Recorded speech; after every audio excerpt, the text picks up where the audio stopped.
So, tuloy natin. Manda pa ako ng example sa lecture eh. So, ito, derivative na ito. Partial derivative pala. So, unahin ulit natin si x. Derivative of g in terms of x. So, magiging constant si y tsaka si z.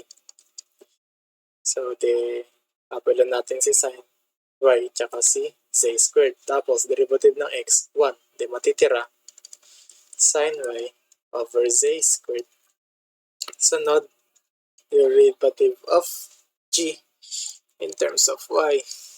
So, constant naman ngayon si x tsaka si z. Derivative ng y ay sin y is cosine y. Tapos, copy lang natin yung constant. So, naman derivative of g in terms of z. So, constant si x tsaka si sin y. Tapos, maganda. Itaas muna natin itong si z squared. Parang magiging, sulat yan. Parang magiging x sin y. Tapos, tataas natin ito magiging negative 2 yan. Power niya, exponent niya.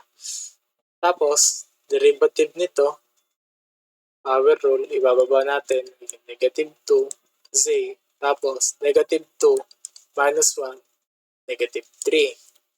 Magiging negative 2x sin y times z raised to negative 3. Tapos, bababa lang natin ulit yan.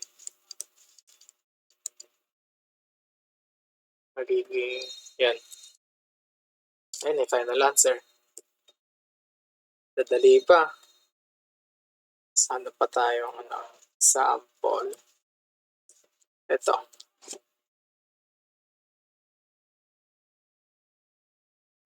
Yun.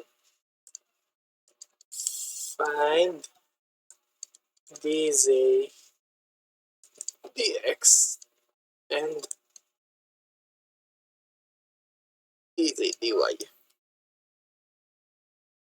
Sa equation na x cubed z squared minus 5x y raised to 5 times z is equals to x squared plus y cubed.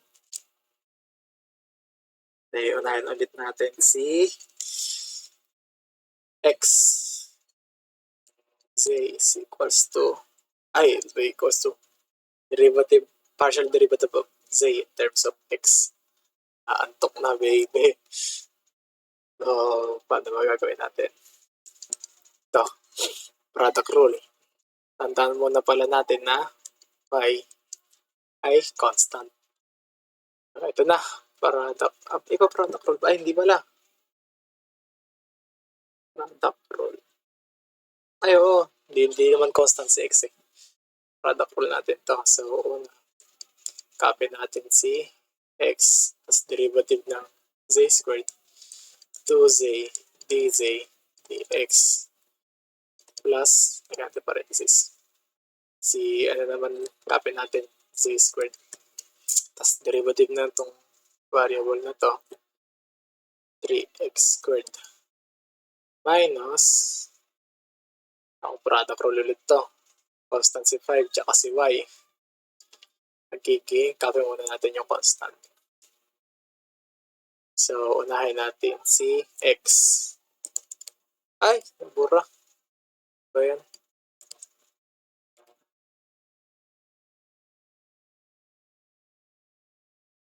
Yan.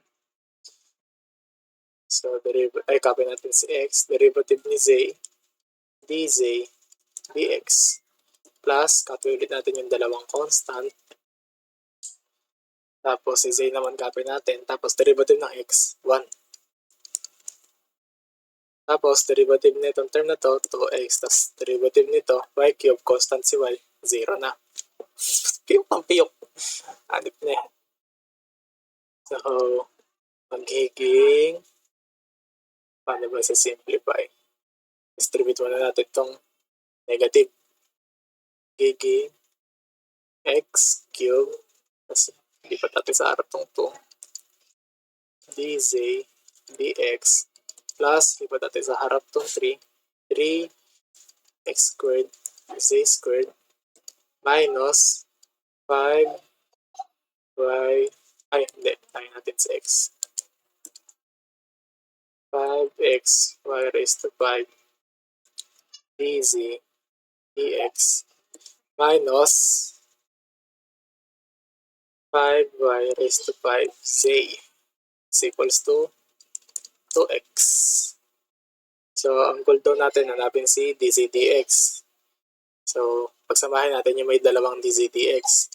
Magiging 2x cubed z minus 5x y raised to 5. Tapos, factor natin yung dz dx. Napupunta siya sa labas. Shortcut ko na lang. Tapos, plus 3x squared z squared minus 5y raised to 5 z 2x. Tapos, lipat natin tong dalawang term na to sa kabila. Parang magiging 2x cubed z minus 5x y raised to 5 dz dx is equals to 2x. Pag nilipat sa kabila, magiging negative. Pag nilipat sa kabila, magiging positive. Kaya na, malapit na sa katotohanan. Find daw yung dz dx. Nagawin natin, derivative natin both sides sa 2x cubed z minus 5x y raised to 5. Naman nakisulat 2x cubed z minus 5x raised to 5. Magka-cancel na to. So, dz dx is equals to, is natin panubayayos to. Okay na yan. 2x minus 3x squared z squared plus 5y raised to 5z over 2x cubed z minus 5x y raised to 5. And a final answer. Haba. Sabi naman natin yun yung dy dx. Ay, ba't ba dy dx? Naantok mo talaga. dz dy. Yan ang equation. Sulat muna natin. X cubed z squared minus 5x y raised to 5z is equals to x squared plus y cubed. So, find natin yung dz dy. Ang constant naman natin ngayon ay si x. So, constant si x, copy lang natin. Diba yan?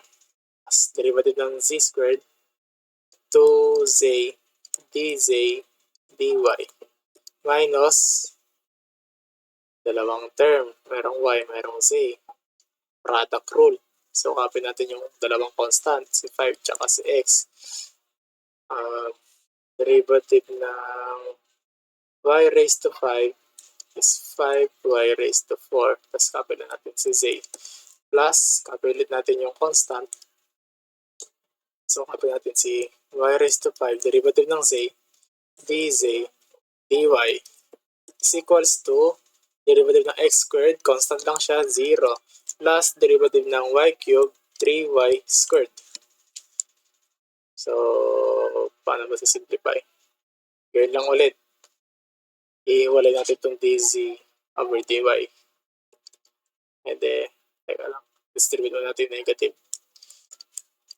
2x cubed z dz dy minus 5 times 5, 25 x y raised to 4 z minus 5x y raised to 5 dz dy is equals to 3y squared. Tapos ganoon ulit, pagsamahin natin dalawang term na may dz dy, tapos factor out natin yung dz dy. Magiging 2x cubed z minus 5x y raised to 5 dz dy minus 25x y raised to 4 z is equals to 3y squared. Tapos lipat natin ito sa kabila. Natin dyan magiging 2x cubed z minus 5xy raised to 5 dz dy is equals to 3y squared plus 25xy raised to 4z. Tapos, ganyan lang ulit, i-divide natin both sides sa 2x cubed z minus 5xy raised to 5 para mag-cancel na to. So, ayun, may final answer. Equals yan. Haba. Nabasa natin. Wait lang.